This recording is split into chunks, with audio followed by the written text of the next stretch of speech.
Yesterday's Lies is the 10th episode of the second season of The Owl House, 29th overall, the mid-season finale of Season 2, and the last episode to air in 2021.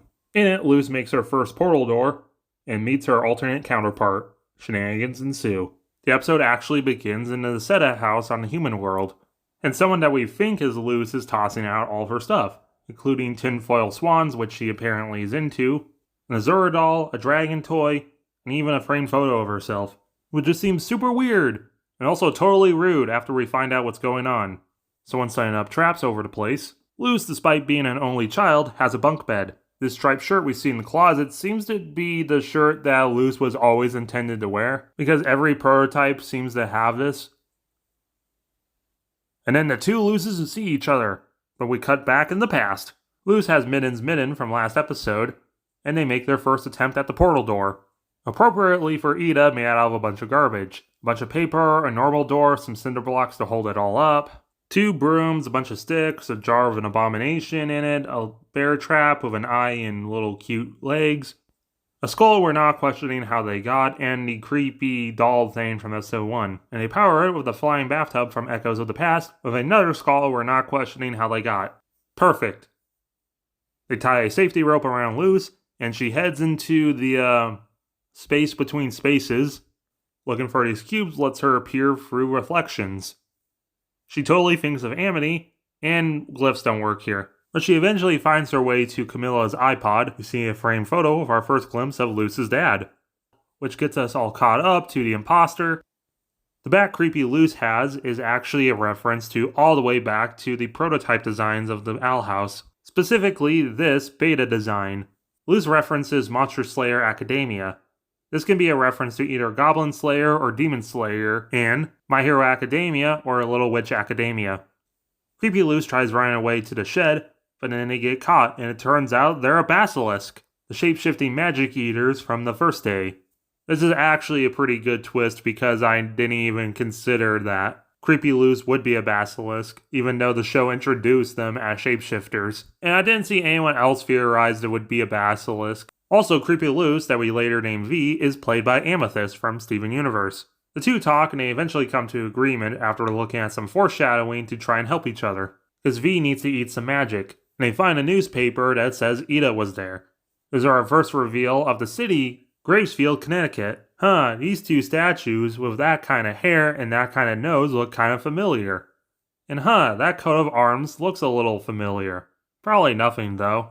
At the cafe, yes, Ida was there, using the fake name of Marilyn. The other Band for Life people are members of the staff, and also the name Marilyn is important because this connects back to Gravity Falls. Because on one of the DVD commentaries, Alex Hirsch, in character as Grunkle Stan, reveals that he was married for a short period of time to a person that sounds a lot like Ida. Married for less than a day. Vegas situation. Reached for the same slot machine handle and it was love at first sight. Marilyn. Had hair like an airline stewardess and a neon pink shirt that said, over 30 and very flirty. Man, I was putty in her hands. You should have seen the way she threw dice. One time right at my head. Turns out she only married me to distract me while she stole my car and all my winnings. And I guess her name was fake and her hair was fake. But, the love was real. She really was the one that got away. Like, literally, it was a proper getaway. She was chased by cop cars for about a mile out of Vegas before ducking out a door and into a canyon and making off with all my loot. Sometimes I still think of her. That pale bingo hall skin. That one weirdly sharp tooth. Sorry, I'm getting nostalgic. Point is, I had love in my life once. And, it bit me. I think I learned a little bit of a lesson from that, which is you open your heart and blood comes out and you die. Later, we see some of V's friends from summer camp, and they have some Hexam Hold'em cards. We don't know her name yet, but it's Masha, played by Grey Delisle, one of the most prolific voice actresses. She even played Katya. And after reading V's fortune, this moon phase might be important later.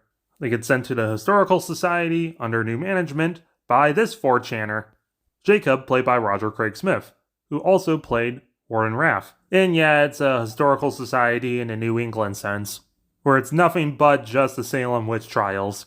V reveals her backstory. She's V because she's 5. Bellows brought the basilisks back because he wanted something to drain magic with, but they escaped. and V managed to escape into the human realm during the events of episode 1. And yeah, of course, she took Luce's place in summer camp, and been the creepy Luce we all been theorizing since season 1. But then V gets captured. Jacob really is a creepy 4chaner who has conspiracy theories and photos of Ida as the Owl Beast. He's gonna expose V and become verified. Living the dream. So Luce goes to get Camilla. She at first thinks it's just some weird joke, and she gets told the tale of the two brothers who mysteriously disappeared thanks to a witch, and one of them has a robin, and one of them has a little paper with a circle on it. But then Jacob shows V, and then Camilla beats the crap out of Jacob, Latin American mom style with a sandal, revealing that yes, all 3 of the truths and lies are actually true, the 2 lies being that none of them were a lie, and Dana Terrace is a liar. Luce can actually manifest via rain. And then we have the inevitable awkward conversation that Luce did kind of stay behind in the Boiling Isles to live out her fantasy, and didn't tell Camilla about it. I will make a working portal, I promise. As scary as this is, it really does seem like you've matured. Yes, I've learned so much. Staying here was the best decision I ever made. You chose to stay there? Oh, Were you trying to live out some witch fantasy? Did you hate living with me that much? Mama, no! But the portal's closing, we can't really talk about it that much. Sorry, Mom. And Luce promises once she gets back to Earth, she's not going to go back to the islands. The portal closes, and Luce has to think about what she just promised. This is a really good episode. V's a tragic, yet really cute and fun character, but the heart of the episode is Camilla. This is the first episode where we really get to see her, and we find out she's actually a really good mom who just had the best intentions for Luce to go to summer camp to stop being so weird. She's concerned that her daughter's in a place called the Demon Realm. She even accepts V for being a monster and lets her stay. I love how great of a mom Camilla is, and I love the Owl House.